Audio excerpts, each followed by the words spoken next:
परम पूज्य श्री साहिब जी, मंगलमय पूजनीय संत समाज,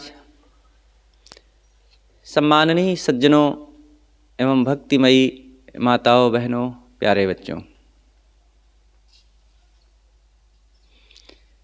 सद्गुरु श्री अभिलाष साहिब जी इस प्रसंग में आगे कहते हैं ब्रह्मचर्य का स्वरूप क्या है। ब्रह्मचर्य ही जीवन है, ये हमारी बुद्धि में ठीक से कैसे समझ में आवे। महात्मा जी जवाब देते हैं, ये जिज्ञासु और महात्मा का संवाद है। जिज्ञासु पूछता है और महात्मा जी जवाब देते हैं।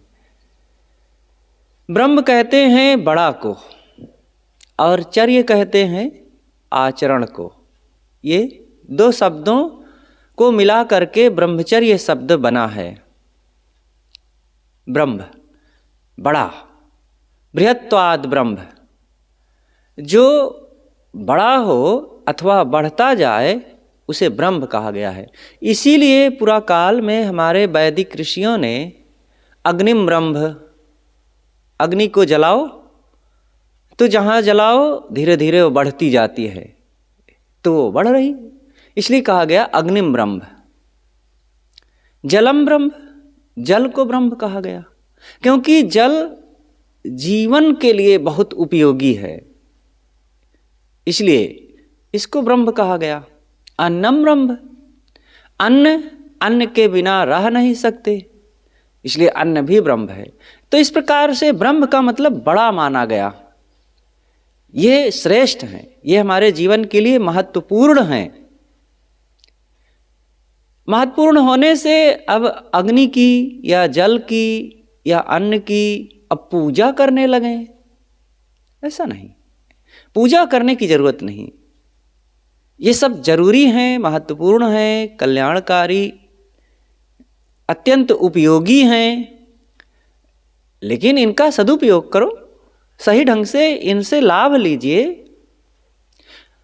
अब इनका उपयोग बढ़िया से ना करें, अपनी आवश्यकता अनुसार, और पूजा करें, जल की पूजा करें, अन्न की पूजा करें। सूर्य बहुत महत्वपूर्ण है, सूर्य की पूजा करें, उचित धूप न लें। और जल की खूब पूजा कर रहे हैं और सावधानी नहीं बरत रहे हैं, बाढ़ आएगी, अथवा पानी में, नदी में हम पड़ जाएंगे। हम तो यही कहेंगे कि हमने तो बहुत पूजा किया है, अब गंगा मैया या जमुना नर्मदा मैया हमारे ऊपर थोड़े कुछ कोप करेंगी और हमें थोड़े डुबाएंगी, तो नहीं डुबाएंगी ना, डुबा देंगी, डूब जाएंगे। अन्न महत्वपूर्ण है और अब उसकी पूजा कर रहे हैं, खा नहीं रहे हैं। अब पूजा करने से पेट भर जाएगा, शरीर ठीक हो जाएगा। अरे ना खाएंगे तो इधर शरीर कमजोर हो जाएगा, रोगी हो जाएगा, उधर वो भोजन सड़ करके गंध आएगा और रोग पैदा कर देगा। सूर्य की पूजा कर रहे हैं और उसका लाभ नहीं ले रहे हैं। धूप में जा कर के, ठंडी के दिनों में ज़्यादा, गर्मी में थोड़ा उसका सेवन कीजिए, ना कि हाथ जोड़िए और जल चढ़ाइए। इसी तरह ब्रह्मचर्य का मतलब श्रेष्ठ आचरण है। अपने जीवन में जो कोई आचरण जरूरी है, शांति देने वाला, कल्याण देने वाला, उन आचरणों को अपनावें। हमारे जीवन में एक एक छोटे छोटे कर्म मिल करके वो जीवन बना हुआ है, और एक एक कर्म हमारे आचरणों को मजबूत बनाते हैं। और वो कर्म जब संस्कार रूप में होते हैं, पवित्र, सही ढंग से, अच्छी सोच का परिणाम है ये आचरण हमारा। जहाँ जो कर रहे हैं सब में अच्छी सोच अपना करके रहो।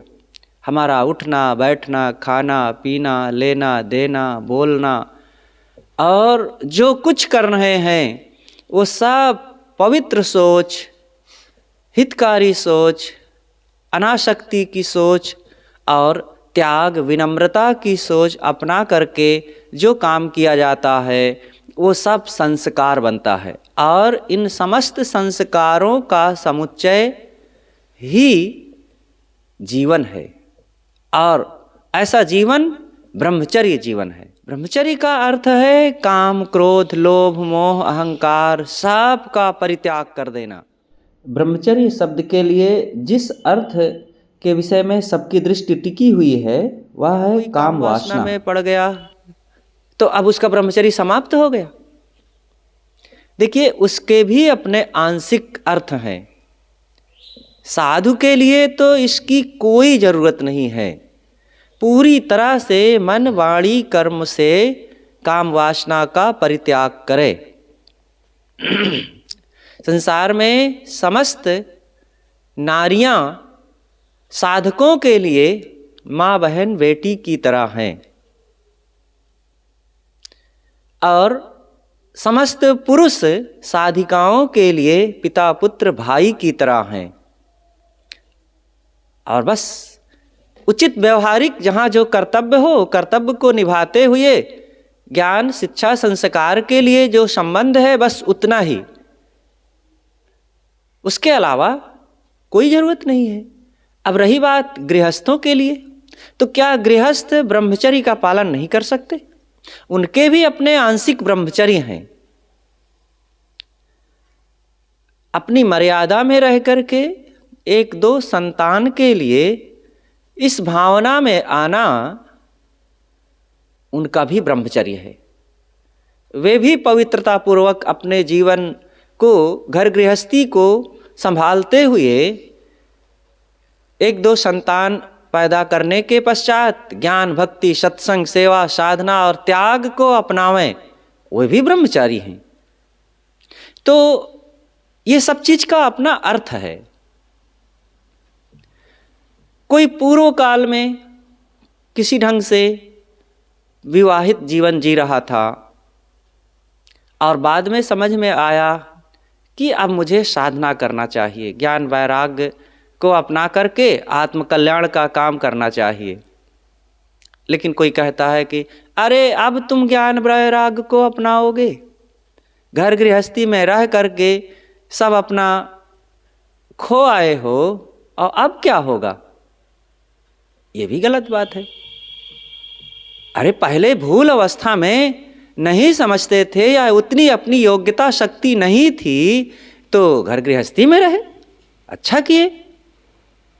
अब समझ में आ गया है और ये समझ में आता है कि कल्याण का काम करना चाहिए, त्याग वैराग्य अपनाना चाहिए, तो छोड़ दिए। ये भी बहुत अच्छा हुआ। और छोड़ देने में अब उसकी कोई तौहीनी की बात नहीं है, या साधना करेगा तो साधना का अब कोई लाभ नहीं होगा, ऐसी बात नहीं है। एक बार ये सन 2004-05 की बात है। सद्गुरु अभिलाष देव जी कबीर नगर में थे, शाम का समय था। अपने निवास पर सामने बरामदा में, शाम को उनकी खाट लगा दी जाती थी, बरामदा में अक्सर सोते थे रात्रि में। तो भोजन जलपान के पश्चात वहीं थोड़ा सा टहलते थे सामने और फिर विश्राम करते थे। कोई साधक आ जाए तो उनसे मिलते जुलते बातचीत कर लेते थे। तो एक दिन मैं जाकर के बंदगी करके बैठा। उस समय मैं कुछ गुरुजी के जीवन पर कुछ ऐसी सामग्री मिलती थी, अपनी रुचि रहती थी सदैव कि गुरुजी के लिए कुछ हम जानें और लिखें। मन में डायरी में लिखने का सदैव भाव रहता था कि हम कुछ सामग्री इकट्ठी करें। तो शाम को बैठ करके बंदगी किया और गुरुजी से कहा कि गुरुजी कुछ कहते नहीं बन रहा, एक बात है मन में, और ना पूछें तो नहीं बनता, और पूछते हैं तो बड़ा संकोच लगता है। कहीं कहो क्या बात है। मैंने कहा कि बाहर जाते हैं, कुछ लोग मिलते हैं तो पूछते हैं कि गुरुजी का पूर्व का समय कैसा रहा, वे विवाहित थे कि बाल ब्रह्मचारी हैं। फिर मैंने कहा कि गुरुदेव जी अब आप जैसे त्याग वैराग्य साधना संपन्न जीवन मुक्त पुरुष के लिए वैवाहिक जीवन की चर्चा करना बड़ा संकोच लगता है, शर्म लगती है किसी से कहना, और ये कह देना कि नहीं ऐसा नहीं था तो एक सत्य पर पर्दा होता है, झूठ हो जाती है बात। तो क्या कहा जाए समझ में नहीं आता, तो हंसे जोर से पहले, कहा रे इसमें क्या है, जो सच है वो कहना चाहिए, और इसमें हमारी कोई तौहीनी की बात थोड़े है, जो है सो सच है। हमारा पूर्व का समय कुछ ऐसी तब सोच थी लोगों की, और 14-15 साल की उम्र में विवाह कर दिए थे, और फिर उसके पश्चात 18-19 साल की उम्र में एक बच्चे का भी जन्म हो गया। लेकिन देखते देखते सब बातों से घृणा होती रही, और फिर 21 साल की शुरुआत में हमने फिर सब कुछ त्याग दिया। तो इसमें हमारी कोई तौहीनी थोड़े है। फिर गुरुदेव सदगुरु कबीर साहब का एक उदाहरण सुनाते हैं, एक साखी का अंश, बलिहारी ते पुरुष की जो पैठ के निकरन हार। इसमें तो हमारी प्रशंसा ही है कि उस पुरुष की प्रशंसा है जो पैठ के निकरन हार, घुस तो गया एक बार उस अंधकार मोह की गुफा में, पड़ तो गया, अंधेरे में पड़ तो गया, लेकिन फिर निकल आया। तो इसमें हमारी तौहीनी की बात थोड़े है, हम तो सब छोड़ छाड़ के निकल आए। तो कहा इसमें ऐसी कोई बात नहीं। तब मन में बड़ी निर्भयता आई और मन का वो कुहासा मिट गया। और फिर जीवन दर्पण में फिर इस प्रसंग को हमने लिखा, तो हमारे कुछ संतों ने विरोध किया कि ये सब क्या लिख दिए हो। तो हमने कहा कि साहब अब संतों से क्या कहते, लेकिन लिखे। और कुछ लोगों से चर्चा किया कि देखिए साहब ये एक काम हो रहा है गुरुजी के रहते रहते, एक प्रामाणिक जीवन की घटना है जो सत्य का उद्घाटन कर रही है हर बात। और हम नहीं लिखेंगे तो ऐसा तो नहीं कि समय बीतेगा और लोग कुछ नहीं करेंगे। गुरुदेव जी पर बहुत लोग काम करेंगे और काम करेंगे, और इस बात के लिए कोई सच्चाई का कोई समाचार उनको जब नहीं मिलेगा तो मन गढ़ंत बात लिखेंगे। जैसे सदगुरु कबीर साहब के लिए कोई एक पत्नी, कोई 2 पत्नी, कोई 3 पत्नी लिख रहा है, क्योंकि कोई प्रामाणिक इतिहास नहीं है। तो ऐसे गुरुदेव जी के लिए भी उल्टा पलटा लोग लिखेंगे। तो इससे तो गुरुदेव जी के जीवन में और भी लोग अन्यथा सोच करके और उनके आदर्शों को भी कमजोर कर सकते हैं। तब फिर लोग चुप हो गए। और हमें संतोष है कि जो जीवन दर्पण सदगुरु अभिलाष साहेब जी जीवन दर्पण पुस्तक में थोड़ा सा काम हुआ है वो अच्छा हुआ है, और गुरुदेव जी ने उसको पढ़ करके मैंने निवेदन किया, तो कहा रे अब ये सब मरे मुर्दा को खोदना अब हमें अच्छा नहीं लगता है, हम ये सब नहीं करेंगे। लेकिन करीब इसके इस बात के मेरे निवेदन के फिर 1 महीना के पश्चात गुरुदेव जी उस समय विवेक चूड़ामणि पुस्तक लिख रहे थे। स्वामी शंकराचार्य कृत जो विवेक चूड़ामणि है उसकी टीका पर काम कर रहे थे। तो एक दिन बुलाए, कहे राम इधर आओ। गया, बंदगी किया, कहे तुम जो लिखे हो लाओ, अपनी डायरियाँ मेरे पास रखो। मुझे बहुत खुशी हुई और ले जा कर के अपनी 6 डायरियाँ उनके टेबल पर धर दिया। और फिर वे अपना काम करते रहे और दोपहर में थोड़ा समय निकाल करके भोजन करते थे। भोजन के पश्चात जब तक संत सभी भोजन करें, गुरु जी फिर आधा 1 घंटा रोज पढ़ते थे और उसी में फिर संशोधन किए। 29 दिन फिर लगातार थोड़ा थोड़ा करके ऐसे पढ़े थे। पूरा उसका विवरण भी मैंने उसमें दे दिया है। 29 दिन पढ़े और पूरा हो गया, और जहाँ ज़रूरत पड़ी उसका संशोधन कर दिए, जहाँ काट छाँट करना था कर भी दिए, जहाँ कुछ बताने की बात रही वो भी लिख दिए, बता दिए हम एक नहीं ये बात ऐसी है, हमने ठीक कर दिया। तो एक प्रामाणिक दस्तावेज हो गया वो, तो अच्छा रहा। तो कहने का मतलब यहाँ पर प्रसंग ये आया कि ब्रह्मचर्य जीवन क्या है। तो हर बात में सबके लिए संभावना है, ब्रह्मचर्य का मतलब होता है पूरे जीवन का पवित्र हो जाना, अपने खान पान, रहन सहन, चाल चलन, सोच विचार सब का पवित्र होना, समस्त संस्कारों का समुच्चय ही ये जीवन है। और इस प्रकार से पवित्र जीवन ही ब्रह्मचर्य जीवन है। और इसके पश्चात फिर पूरी तरह से काम वासना पर विजय प्राप्त कर लेना, मन वाणी कर्म से। काम क्रिया पर तो विजय प्राप्त कर लिया, त्याग दिया है, लेकिन भावनाओं पर त्याग नहीं किया। वासना मन में आ रही है, यद्यपि सफलता तो है, क्रिया से उठ करके अब संस्कारों पर आ गया, लेकिन ये पूरी विजय नहीं है, मन में कल्पनाओं में खोया रहता है। ये भी बहुत खतरनाक है। क्रिया भोग और मनन भोग। क्रिया भोग को कोई छोड़ दिया लेकिन मनन कर रहा है। मनन में बड़ी छूट है। क्रिया तो बड़ा भय है, कोई देख न ले, कोई जान न ले, सब संयोग मिले और अगले लोगों का, प्राणी पदार्थों का, स्थान परिस्थिति का सब संयोग मिले अनुकूल, तब होगा।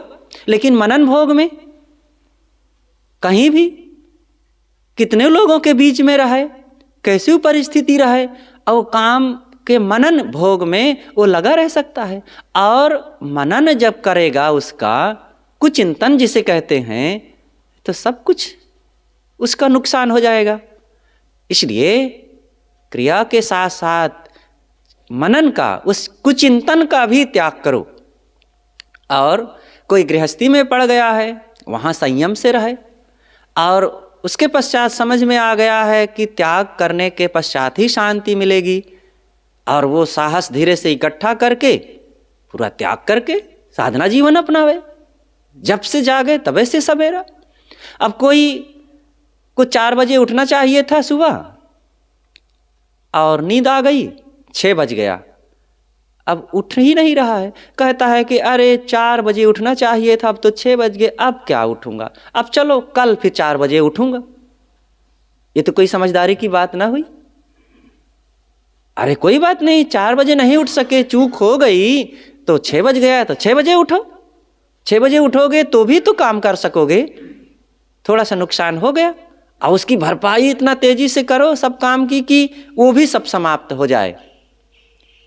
और इसके उदाहरण हैं कि बहुत से ऐसे सदगुरु श्री काशी साहेब जी जैसे जीवन मुक्त संत जो गृहस्थी में पड़ जाने के बाद भी परम विरक्त, परम पारखी, परम त्याग साधना संपन्न रहे।